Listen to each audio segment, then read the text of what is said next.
आपका format theorem. देखिए Fermat theorem ये कह रहा है Fermat theorem state the following if p is a prime number and a is a positive integer not divisible by p, then a or p minus 1 equal to 1 of mod p। कुल मिला के हम x और n में बात कर रहे थे, तो मैं उसी में आपको बात समझाता हूँ।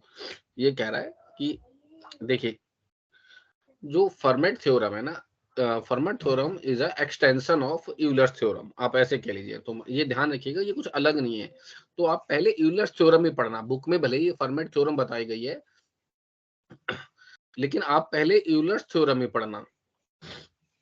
तो यहाँ लिखा है फर्मेट थ्योरम, पहले इसकी हेडिंग डाल देता हूँ और फिर मैं इस थ्योरम को भी थोड़ा सा एक्सप्लेन कर देता हूँ। फर्मेट थ्योरम क्या कहती है?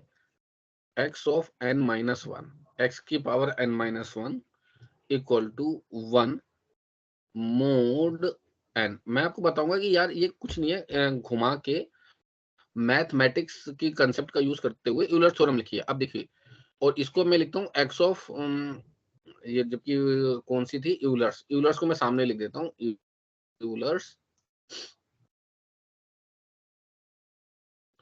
थ्योरम।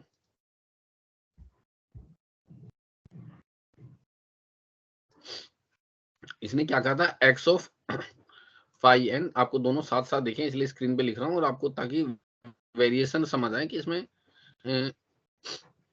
क्या चीज है। ठीक है, अब आप देखेंगे कि यार ये देखिए, ध्यान से दोनों को विजुलाइज करिए, ऑब्जर्व करिए इन दोनों लाइनों को। पहले राइट हैंड साइड चेक करते हैं। Right hand side one mod n है, right hand side one mod n है, यानी कि सेम है। लेफ्ट हैंड साइड क्या कहती है, एक्स ऑफ फाई एन है, x of n minus one है। बस पावर में फर्क आ गया ना, वहां फाई एन की जगह एन माइनस वन है। तो अब मैं बताता हूँ phi of n n minus one कब बनता है। अगर थोड़ा सा समझ गए होंगे मेरा कहने का पॉइंट, तो आप ये जरूर समझ गए होंगे कि phi of n n minus one कब बनता है। मैंने अभी लिखा था ऊपर थोड़ी देर पहले।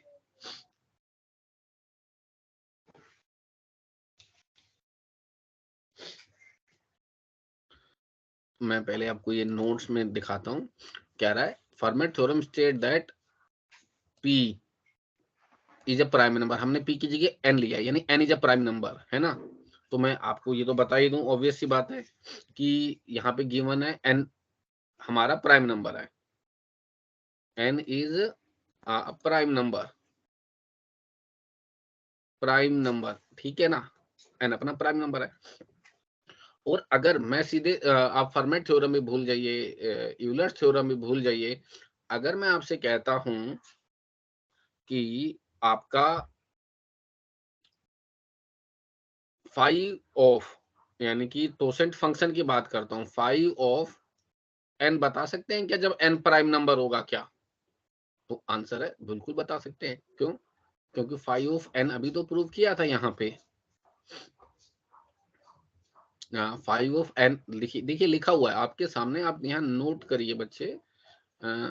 यहाँ पे ये लिखा phi of n where n is a prime number. तो आपको कुछ नहीं करना है boss, phi of n equal to n minus one. तो अपने ने भी वही किया, अपन लोग ने भी वही करते हैं, phi of n is equal to n minus one. तो अब देखिए फर्मेट थ्योरम यूलर थ्योरम को,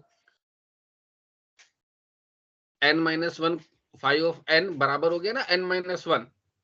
तो इसका मतलब ये है, मैं फाइव ऑफ एन की जगह लिख सकता हूँ, यहाँ पे मैंने ये प्रूव कर रखा है यहाँ पे ये वाली चीज कि अगर एन प्राइम है, जो कि है हमारे इस केस में है, तो मैं फाइव ऑफ एन को एन माइनस वन लिख सकता हूँ। ठीक है, वही लिखा।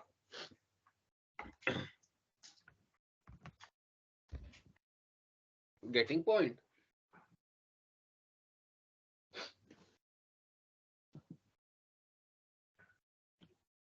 तो ऑब्वियस सी बात है, अगर अब आपको ये चीजें समझ आ गई कि ये दोनों को मैं लिख सकता हूँ और ये दोनों बराबर हैं, तो इसका मतलब है कि फर्मेट थ्योरम कुछ भी नई नहीं ही है।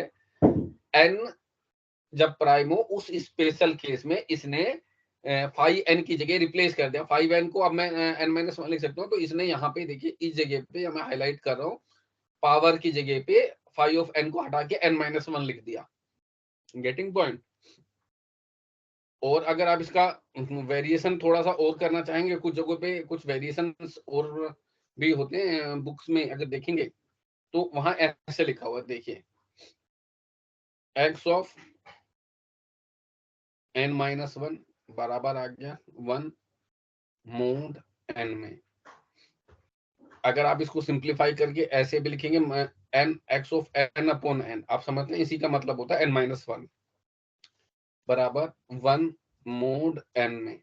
और अगर आप इसको भी सिंप्लीफाई करके लिखेंगे तो आप x को उधर लेके जा सकते हैं, x ऑफ n बराबर x mod n में। Getting point. This is nothing but your format theorem. इसको ऐसे लिख लीजिए या पहले वाली फॉर्म में लिख लीजिए, कोई फर्क नहीं पड़ता है, आपकी एक्सप्लेनेशन सही है दोनों ही केस में। ठीक है,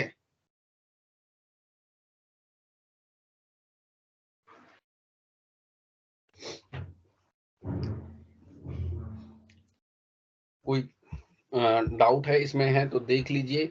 मैं खासकर फॉर्मेट थ्योरम के इस लॉजिक में, क्योंकि लॉजिक आसान है, यानी कि मेरा कहने का मतलब है सारा पॉइंट ना सारा पावर या सारी कैलकुलेशन आपकी टोसेंट फंक्शन में ही है।